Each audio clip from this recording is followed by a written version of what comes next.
Welcome, Wayne, Professor Carlin, Professor Emeritus of the College of Southern Maryland, and novelist, and Bobbie Ann Mason. It's wonderful to have you both here for conversation and discussion, not just about Bobbie Ann's newest novel, Dear Anne, but more so for the conversation and stories that are very engaging for our students and for all of us. Wayne Carlin is an author of several works of nonfiction and fiction. His newest novel, A Wolf by the Ears, won the Juniper Prize for Fiction, and it is full of poetic passages that hold high the reality of our nation's history, singing its heartbeat and breath, and also highlights this small section of the world, Southern Maryland, its contribution to the truth of conflict, war, and love. But I'm lucky because he's my friend. And so even though I know he's a great writer, I also know he is a great person and a great cook, which I just recently learned, having only a few days ago tasted his matzo ball soup, my first time with those bread balls and broth. And I'll soon be asking him to make me another batch to help ease these chilled February evenings because it was just so yummy. I just love him. I love his wit, his love for his grandchildren, his love for life, him. Bobbie Ann Mason, it is beyond perfect that you are here to have this conversation with Wayne. Literature and its voice can dance a little for the both of you being together. Bobbie Ann Mason is an author of much we've heard of, Shiloh and Other Stories, In Country, a memoir, Clear Spring, a finalist for the Pulitzer, and today a conversation of her newest novel, Dear Anne. But because this is an open conversation, who knows? Perhaps Bobbie Ann's cats, the two I met yesterday, or her downstairs cats too, may contribute, change the path, may open the floor to talk about what I found in Bobbie Ann's work, the self-reflection, the internal conversations we all have, such as the one I had while meeting her cats, that I want a cat, but I cannot have a cat because my partner is allergic to cats. So I either get a new partner or live without a cat. This is not uncommon. This seeing the life experiences of others, wishing for what they have, thinking, what if? I love Dear Anne, the reimagining of life, the had I not, had you not, had the world not, what if? Isn't this where we are now? I really didn't want to mention COVID, but I guess a silver lining is that this virus has had the whole world thinking about life choices. And this is perfect for our students as they are frontline. Whole world in front of them. Which path do they choose? It seems this of Bobbie Ann that her characters are always looking within. Who am I? This is such a universal question. But what I love is that regret is not the outcome. It is instead, why not imagine all possibilities, whether lived or not? Thank you so much for the both of you for being here, for sharing this with our students, for writing, for the will to showcase the human experience. Thank you, Rich. Wow, thank you. Thank you. It's a pleasure to be here. And sorry I couldn't be in person again. I think it was about 1993 that I came to visit, and a lot has happened since then.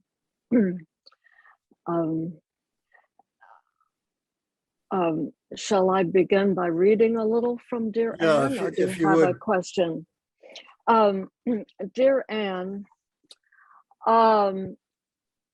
it's called a what if story, but you have to pay attention to what if and what if not. And this really takes place in 2017. Anne is on a cruise ship. We don't know why. She doesn't want to be there. She lives in a state of dread. This takes her back into her memory of about 50 years, looking back on her life. She had gone to school in a small upstate college in Binghamton, New York. But she wonders, what if she had gone to Stanford University instead? Her mentor had advised that, and he had gone to California. But she didn't for one reason or another.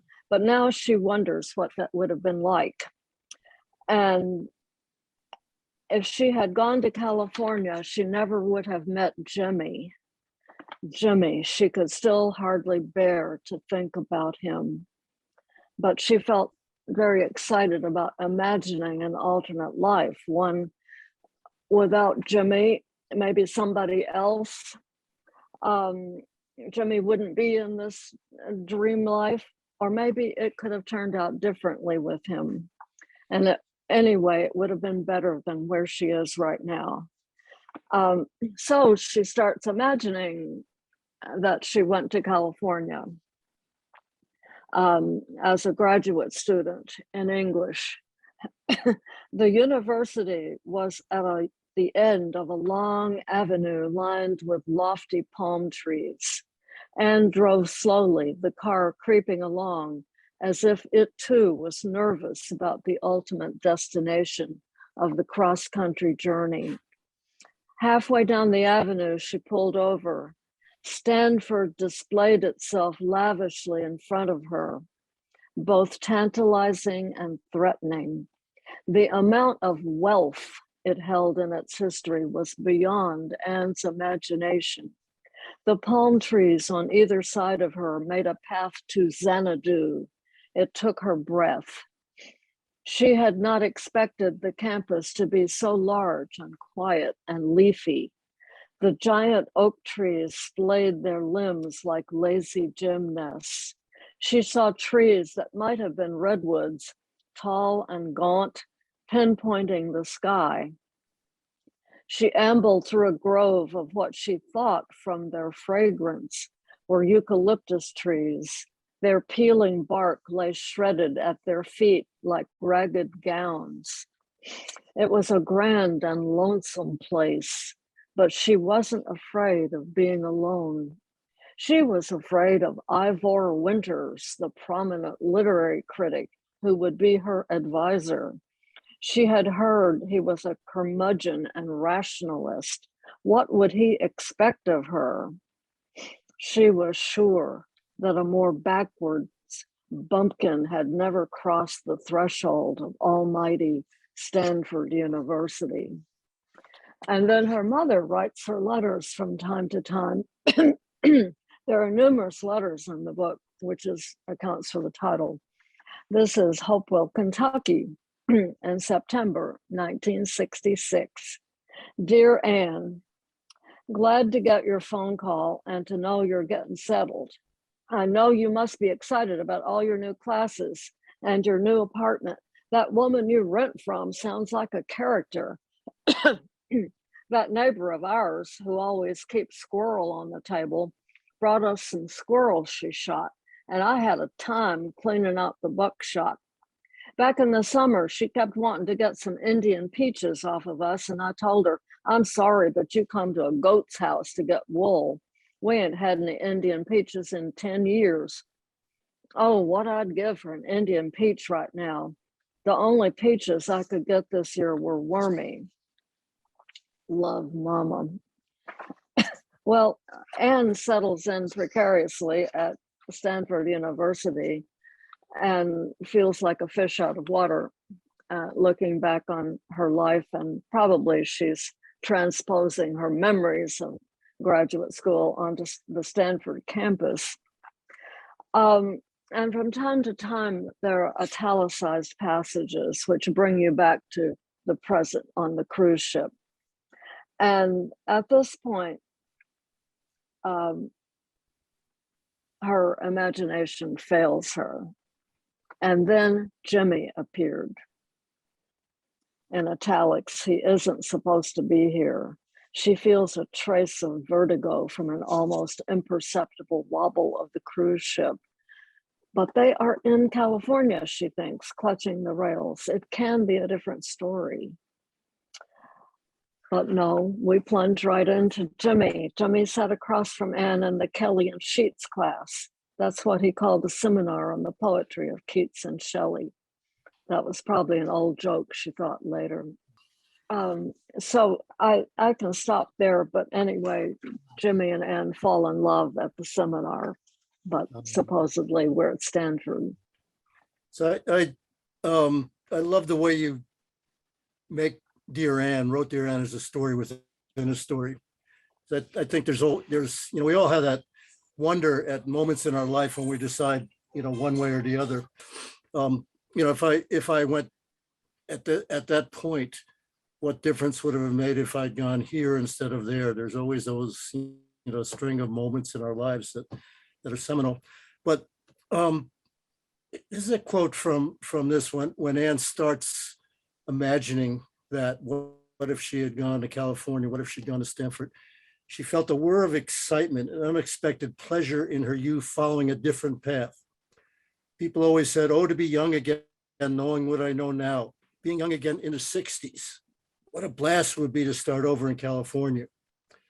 So it gets to be, though, much, not so much of a blast for her, right? I mean, would it be right to say that the tension in the novel is between her wanting to rewrite her story, leaving out the painful parts, and the way that she can't do that, the way that, I don't want to give away too much on the plot because there are people who haven't read the book, but the way that Jimmy, in that passage you wrote, the way Jimmy has to come into it, she can't leave him out.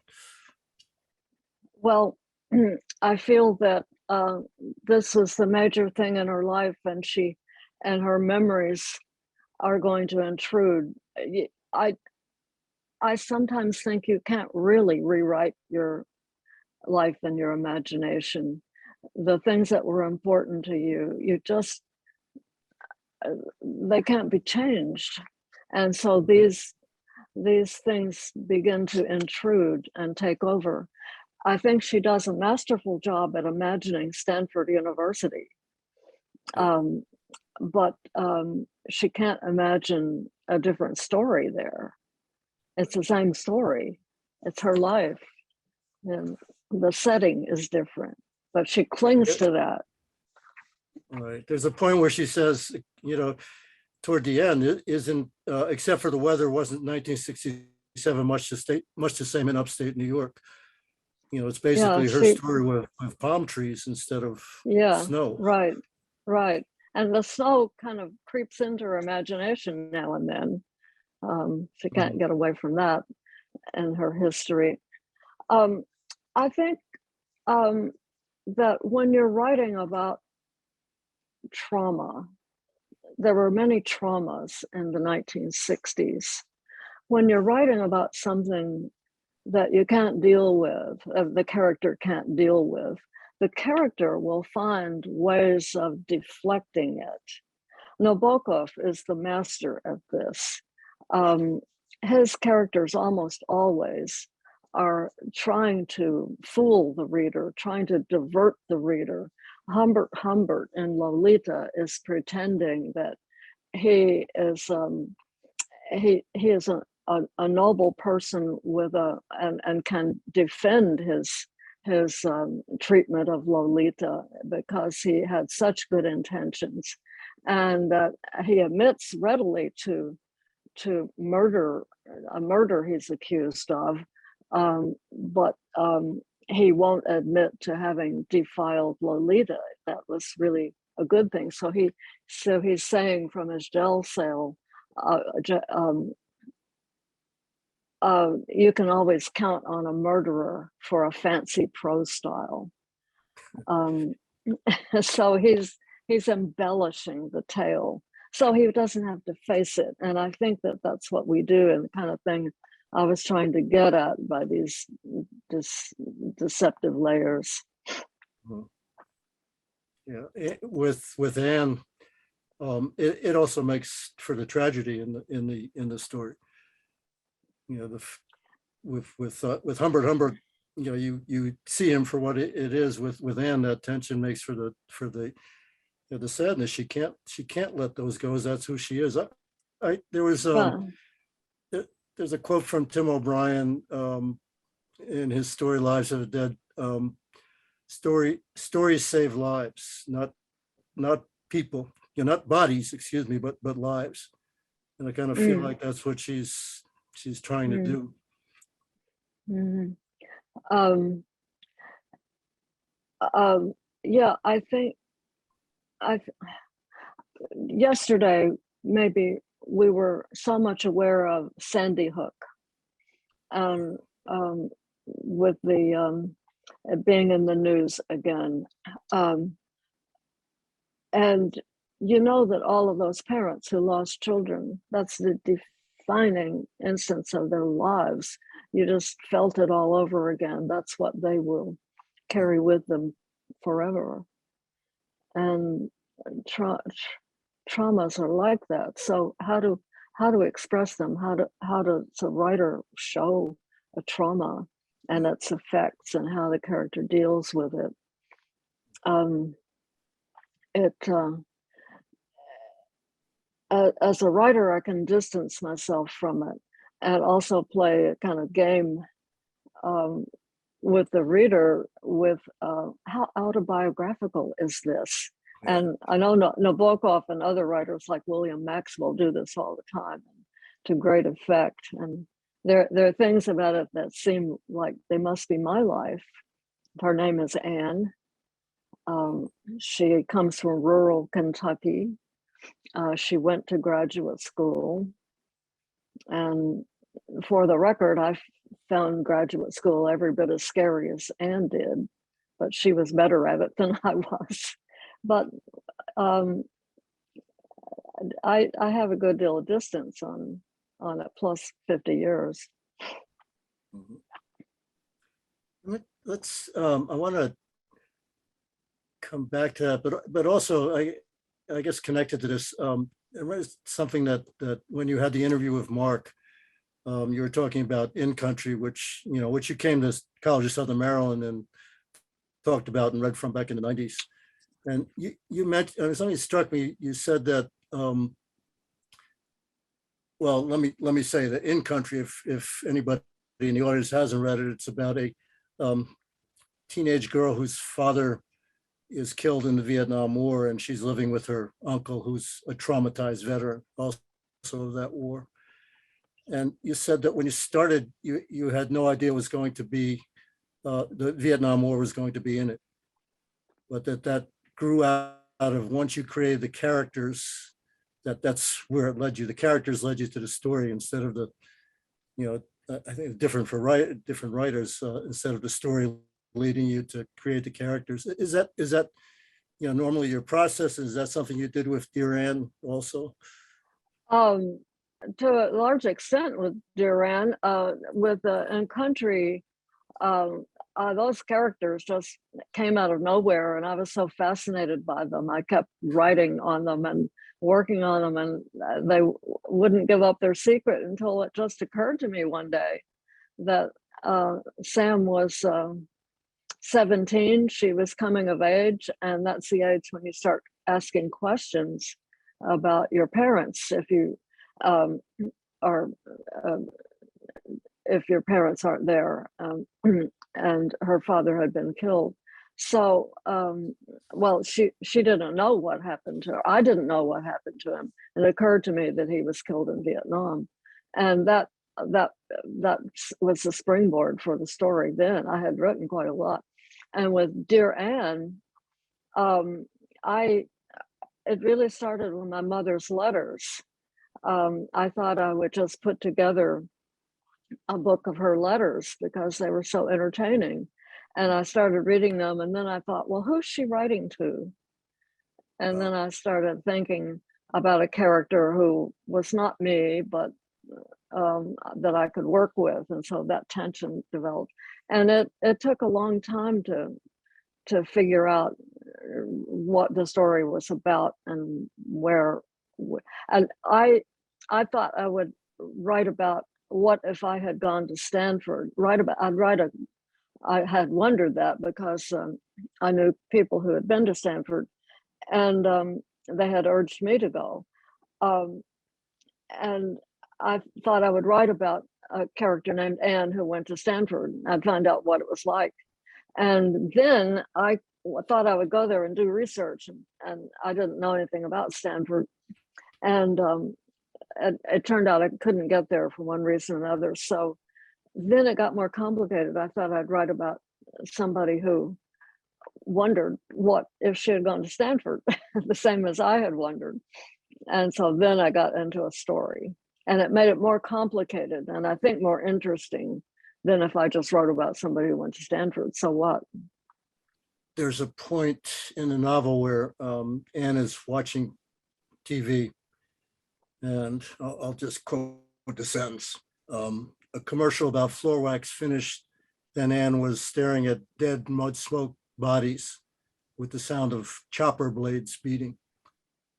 And this, you know, in the 60s, when you watch the news, this is what you saw, that Vietnam was always there, and the news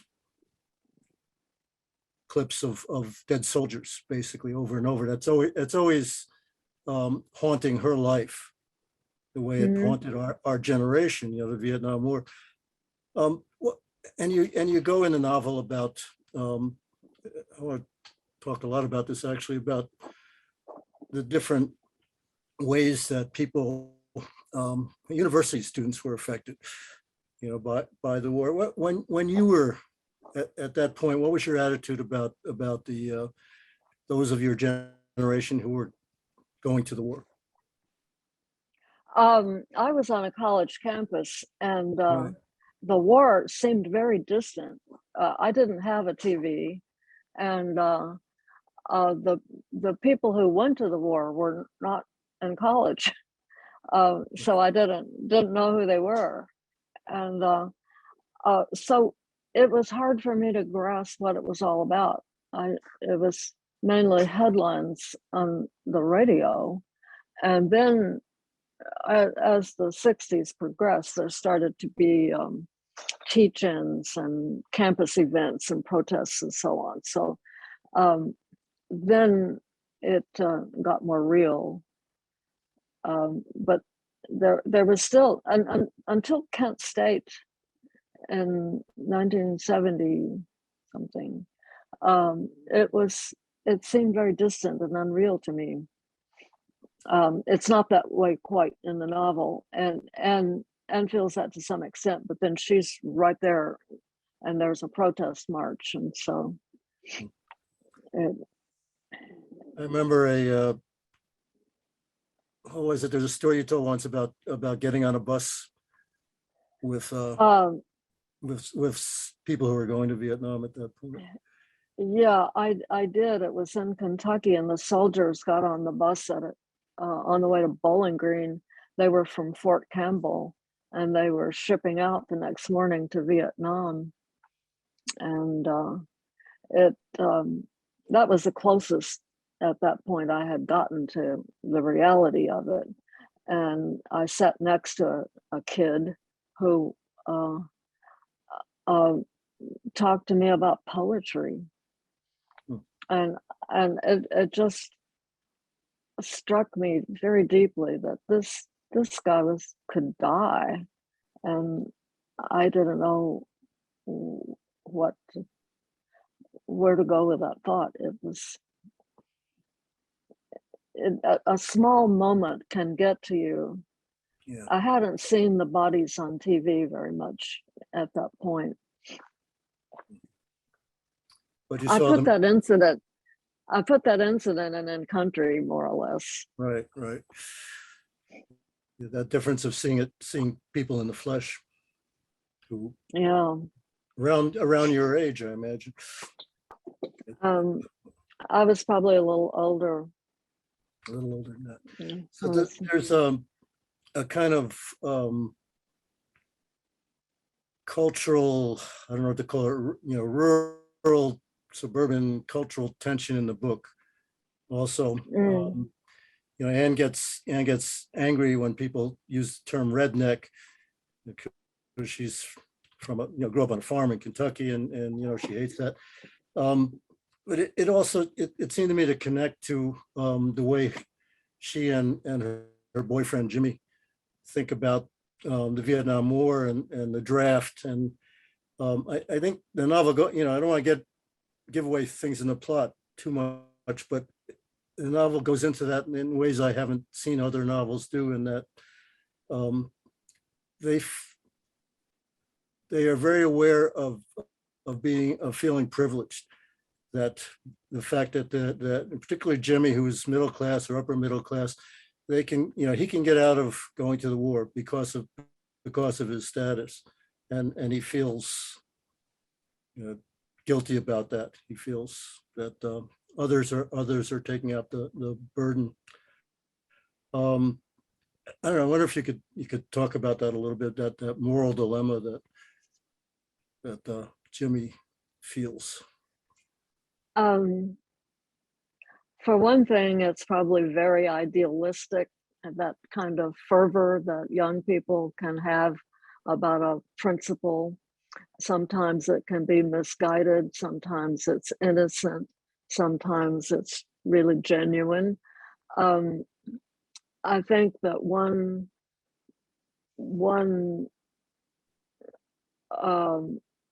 thing that Jimmy and Anne have together is the fact that he doesn't judge her. He's very attracted to her background, that she comes from a farm, that her mother made the quilt on her bed, which he thinks is beautiful. And he's very curious about where she came from. And of course, where she came from means that in her family, her younger brother is probably vulnerable to the draft in a few years. And she's very aware of that. And so she becomes aware of this class tension, and the fact that Jimmy embraces where she comes from helps us to understand the position, the moral dilemma he is in. I should clarify for, assuming that people know this or don't know that, but during the Vietnam War, you were exempted from the draft if you were in college, and that led to that kind of class difference in who was going to fight the war and who wasn't, in many ways. Mm-hmm.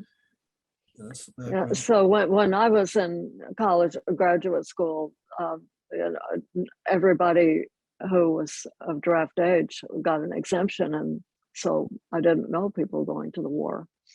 Right. So, a little bit more about the setting in the 60s also. You have I love it, at points you have a list of the music that Anne is listening to, at different times. And then you go a lot into the impact of the Beatles' Sgt. Pepper album. Like how could you talk to how important the music was and that album, in particular, and showing how Anne changed, in the way that affected our generation, I guess. Well, the music, almost anyone will say, was very important. That was true for the soldiers in Vietnam as well. And there was so much new music that had been breaking through that 1950s pop conventional songs, and a lot of experimentation. Of course, the Beatles dominated, and there was a lot of music coming out of California, and I tried to point out some of that Anne would be aware of, like Janis Joplin and the Doors. The Beatles album, I think I give it a whole chapter. I wanted the reader to feel what it was like that week, that day, that summer when the Sgt. Pepper album came out. I was telling about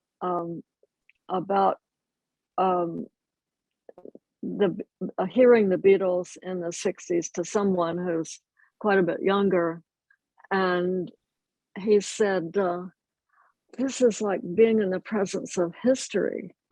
You're telling about about the Beatles in 1966. And I just thought that that was such a significant cultural event for a lot of people, not everybody, of course, but in a lot of ways to a lot of people.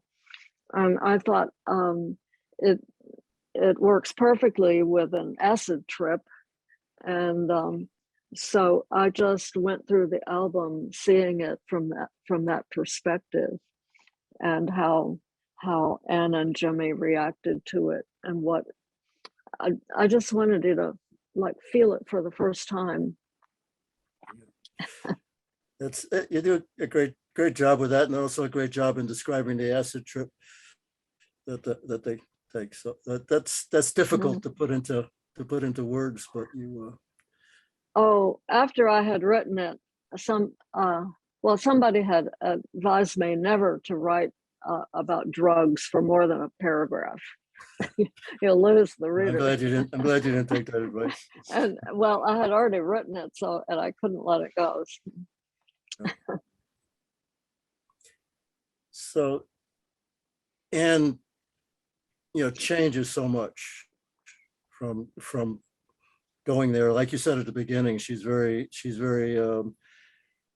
tentative and insecure about being in graduate school, and and so on.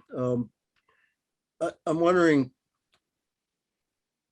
she goes through these fundamental changes, and okay, anybody does that. When you're young, you go through the transformation, you might fall in love, all the rest of it. But I wonder how different would it have been for Anne as a woman? So you get into this quite a bit as a woman if she'd gone to college and grad school in the mid 1950s instead of the mid 1960s. I was thinking that young people today probably have very little idea of how straight-laced the 50s were, how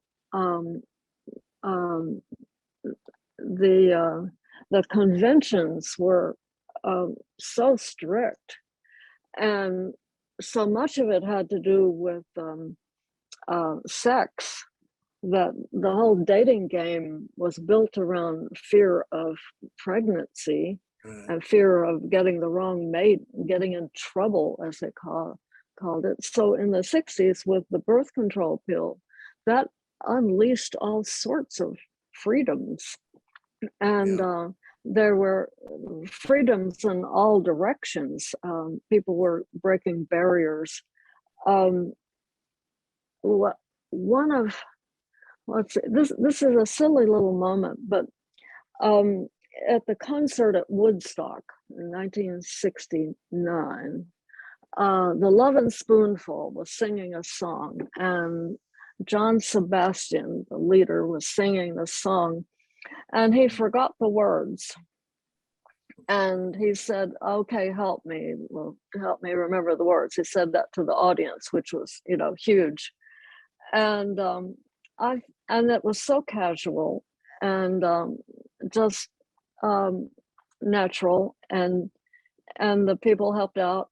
And I thought, Frank Sinatra would never forget the words. If he forgot the words, it would be one of the greatest humiliations in his life. And it was like that with so many things in the 60s. You just didn't have to, so what? He forgot the words. And it was okay. People were cool with things that just broke free of the previous expectations. And I find that a really interesting way to look at the 60s, that there's a passage in Dear Anne where Pixie, Anne's neighbor, in her apartment, has, instead of hanging lace curtains and hemming them and putting them on curtain rods and with drape hooks, she just took a swath of lace and slung it over the rod. And this is a revelation to Anne, because how many hours had her mother worked on drapery?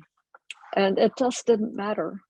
And in that way, young people were doing all sorts of creative things painting things, making collages, making macrame plant holders. And I remember doing all sorts of things like that. The spirograph was a great invention.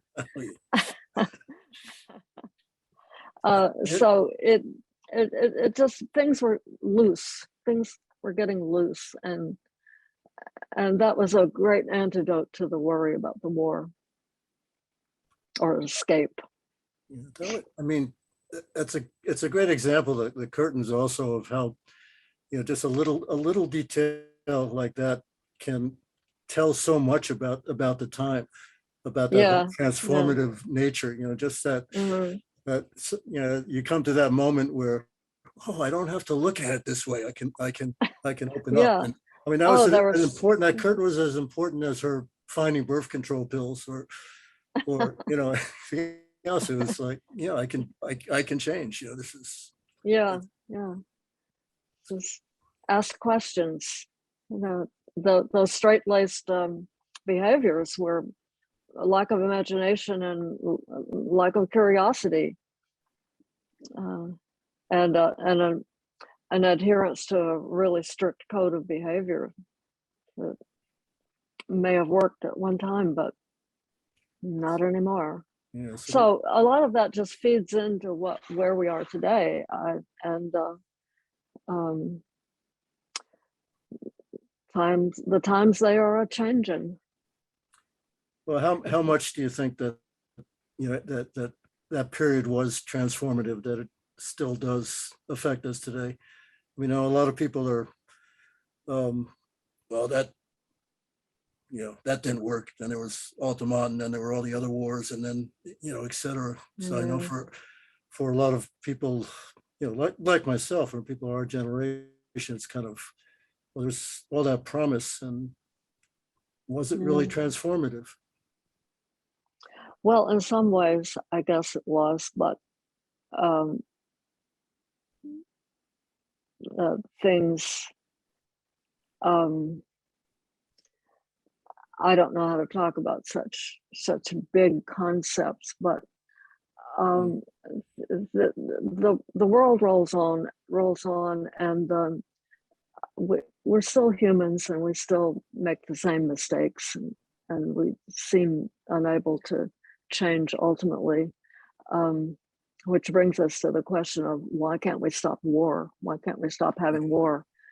And there you are.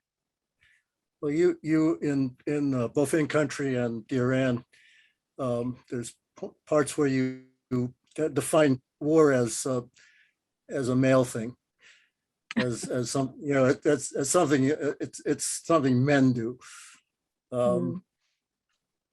And in country, Sam thinks that, and she thinks, Yeah, well, if a woman were a president, we wouldn't have this war. right. And then she thinks about Margaret Thatcher and Indira Gandhi, Right. and then she rethinks this. Yeah. Anne seems to go through that same process.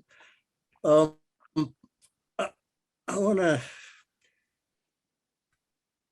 when Anne's an English major, and she explains this, that she's an English major because she loves reading. She just that's what she does. She loves reading.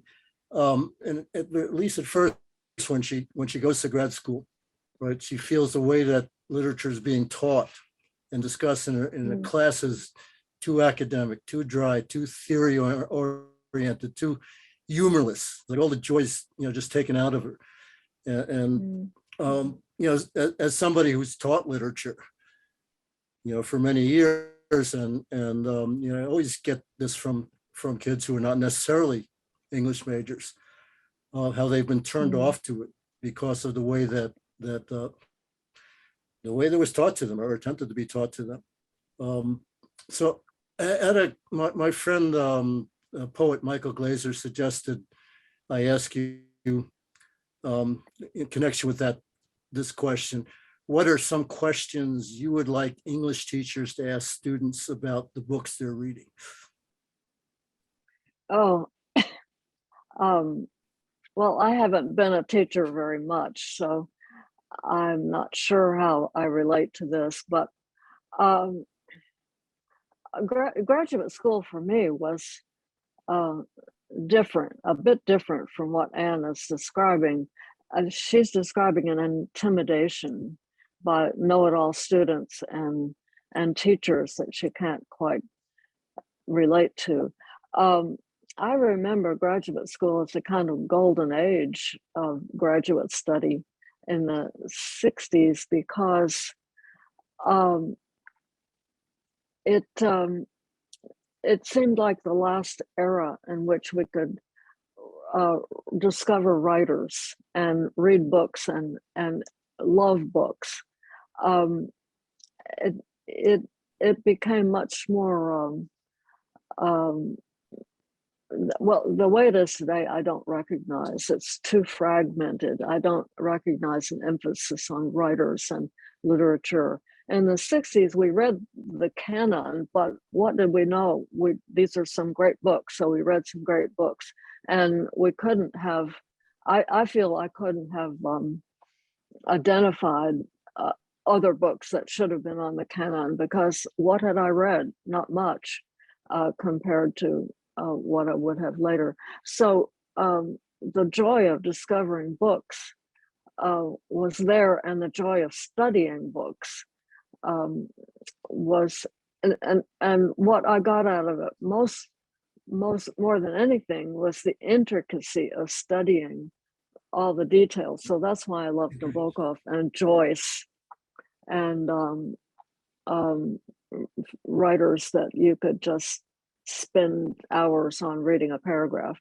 But as for questions to ask about books, I am much more interested in the moments and the passages and the details. Nabokov always said that he wanted you to get a little frisson, a little shiver over an image or a passage, and he wasn't concerned about themes or um, concepts or ideas, and I agree with that. I'm not so much interested in what it's about or what it means. I'm interested in the experience of it and what it makes you feel, and I think that those are valid areas to follow in talking with students. If they're looking for a takeaway, a word I really don't like or an idea I don't like, then The moral of the story, yeah. What? Or the moral of the story. Oh yeah, the moral, that's so old-fashioned. The message, that's not what literature is. It's about sound. It's about visual imagery. It's about um, uh, just little things that reveal the characters and their world. I don't want to see it be reduced to ideas. Reduced. Yeah, I think that's what that kind of study does. That may turn off young readers. I remember that question being asked, applied mostly to high school, which ruins poetry, or used to. I don't know about now, but reading poetry for the message or the meaning.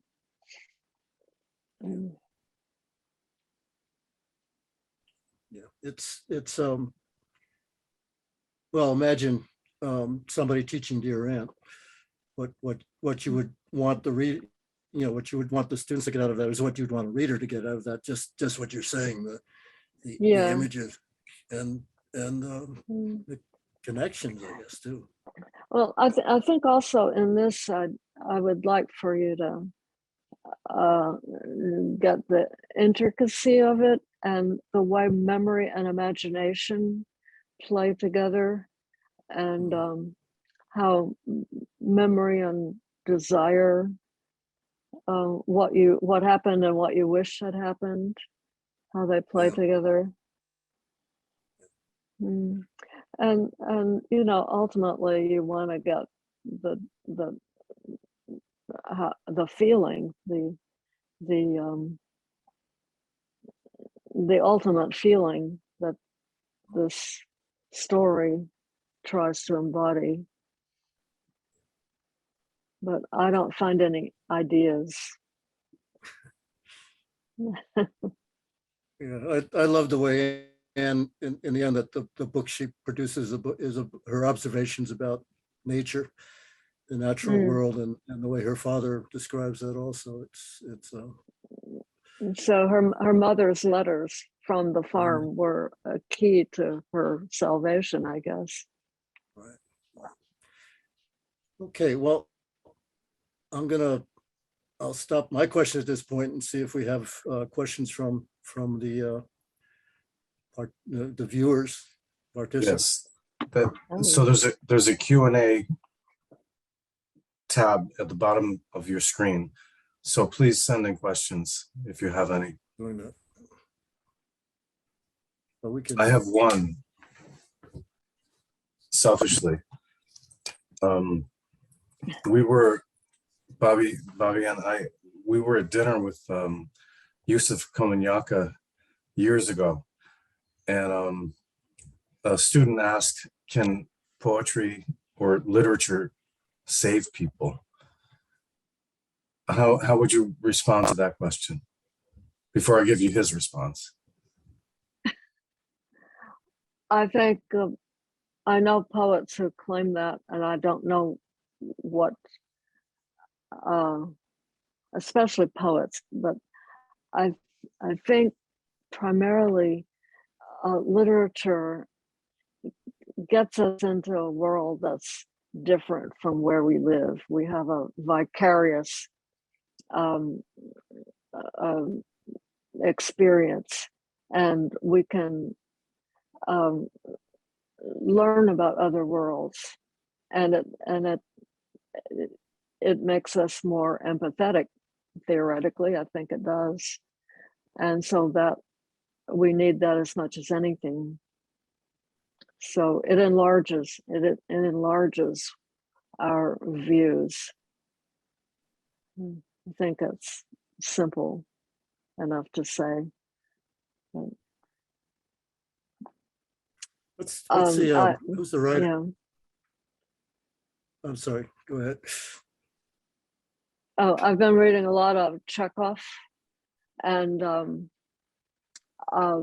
he just runs me around the Russian landscape, the society, and the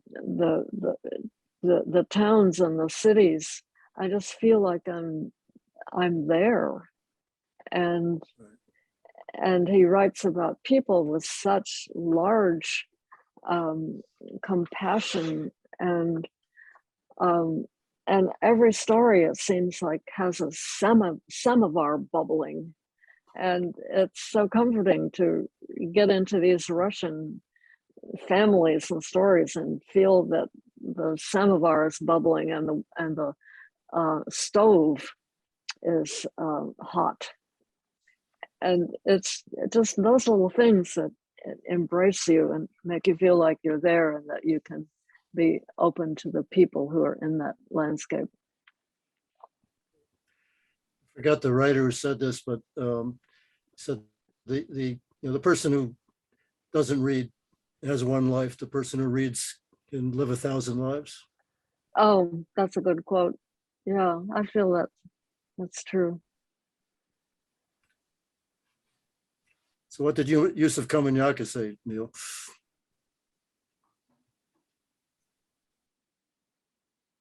He said yes. Okay. He said yes, and then the student came back with how, and I thought that was brilliant, because it's something, I think, as Wayne was mentioning earlier, that students now are conditioned to believe that it's not that big a deal, but it actually can connect us to each other.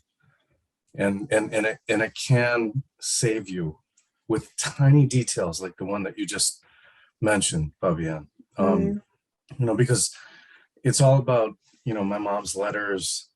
It's about trauma and human experience, to the extent that they reconnect not only to each other, but to themselves. But I had another question that came in from Claire, and it was, what is a tripping room? What? What is a is tripping what? room? What's a tripping What's a room? tripping what? Tripping room. Oh, tripping room. A room where you go on trips.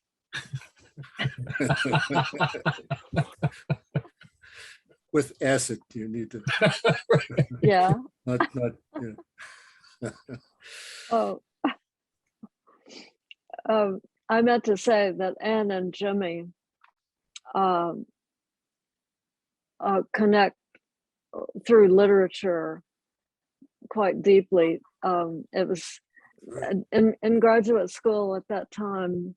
It was a great thing to share favorite writers and to discover writers together. And Jimmy has the extraordinary facility for reciting Coleridge's poem Kubla Khan by heart, and she is way impressed by that. Yeah, and she loves the details and the sound of it, his voice, not necessarily the theory of it or anything like that. When you're talking about like whether literature can save us, I can go back to that Tim O'Brien quote that he said, "Stories save lives," and I think what he's writing about there is it's a story of a 9-year-old girl who dies of cancer, and he's saying he's bringing her back to life, but he's bringing her back to life through a story in which he's changing her life by going into the imagination and changing enough so that she's not lost. She comes to life in that way. And I mean, that stories are a way we hang on to stuff that we can't hang on to otherwise, and can look at again and to feel again, which Anne is sitting on that cruise ship, and she's telling us to herself so she can feel it again. So it's not dead.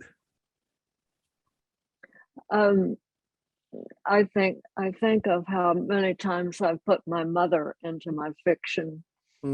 Things that she says, she always said funny things, had a lot of interesting colloquialisms, and I've given her that extended life by putting her in the stories, and I feel wonderful about that.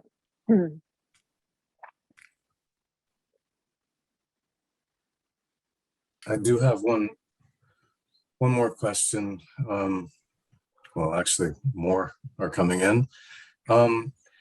So, as you were writing and describing these traumatic experiences, were you ever at any point brought back to the time in which that trauma occurred in your life, and was writing about it therapeutic in any way?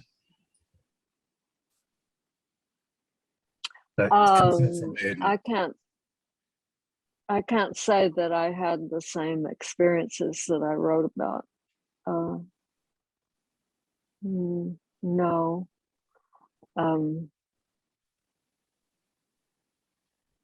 I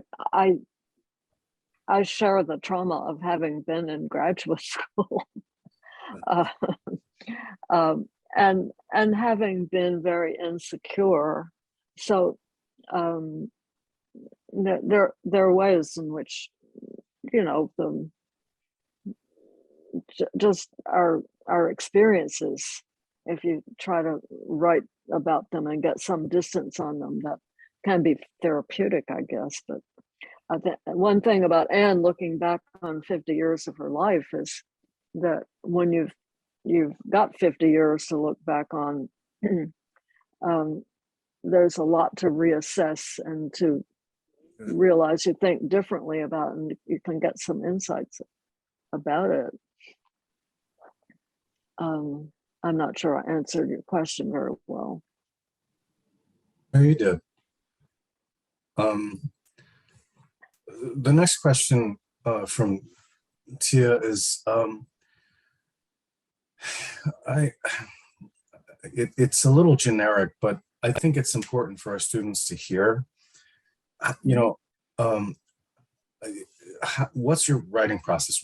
How often do you write, and how do you get ideas for books like Dear Anne? I haven't done a lot of writing in the last few years. Dear Anne took several years, actually.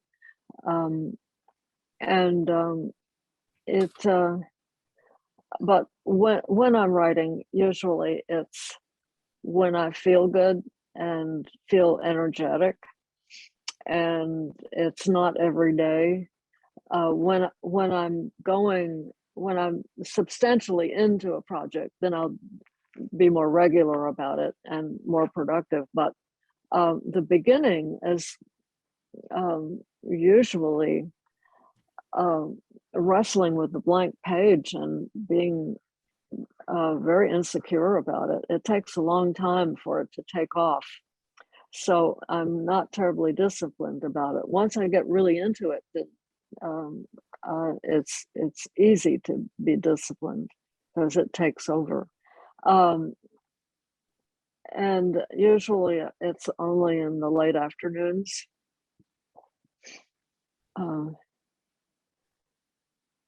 When I get focused and finish all my chores with my pets.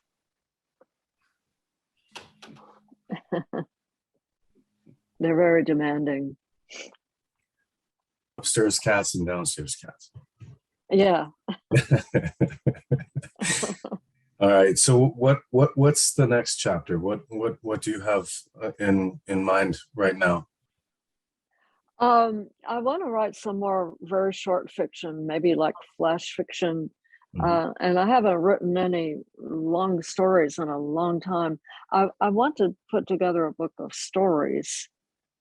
And I've had in mind to write just a collection called California Stories, imagining California. I never lived in California, and I never saw Stanford University until I was at the very end of Dear Anne.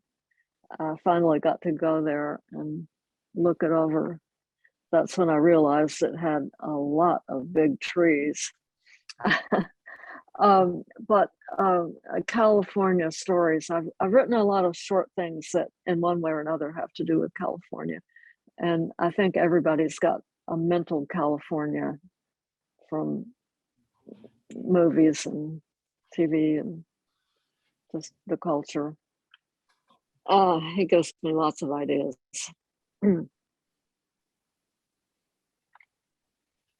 This is Monty.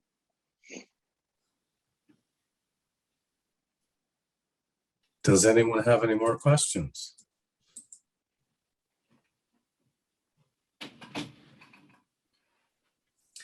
Well, with that, we can close the presentation, the conversation. I was convinced that a conversation between writers like Wayne and Bobbie Ann is more engaging and beneficial than somebody standing up at a podium and just doing a formal presentation. And I have thoroughly enjoyed, and I believe everyone in the room has thoroughly enjoyed the conversation between you, Bobbie Ann, and Wayne. And I want to thank you again so much for Thank you. This has been delightful. I've enjoyed talking to you, Wayne, and to you, Neil. And thank you for having me here. And I feel like I was very much in my book again, and that felt good to share it with you. Thank you for being here, but and also thank you for Dear Anne and all your other writing. It's Mm. they're close companions of mine. So thank you. Oh, thank you. It's a gift that you're giving to people. Mm. I mean, in indigenous cultures, they say you get a gift, you share it, right? And Yeah. you've been doing that all your life, just like Wayne. Oh, Yeah, you're thank you. sharing the gift that you have been blessed with, and that is beyond measure, and it does actually take us away from some of the trauma and you know, just don't watch the news anymore. Just read Dear Anne. Lots of other stuff to read out there too. Yeah. Oh, Well, thank well, you. thank you again.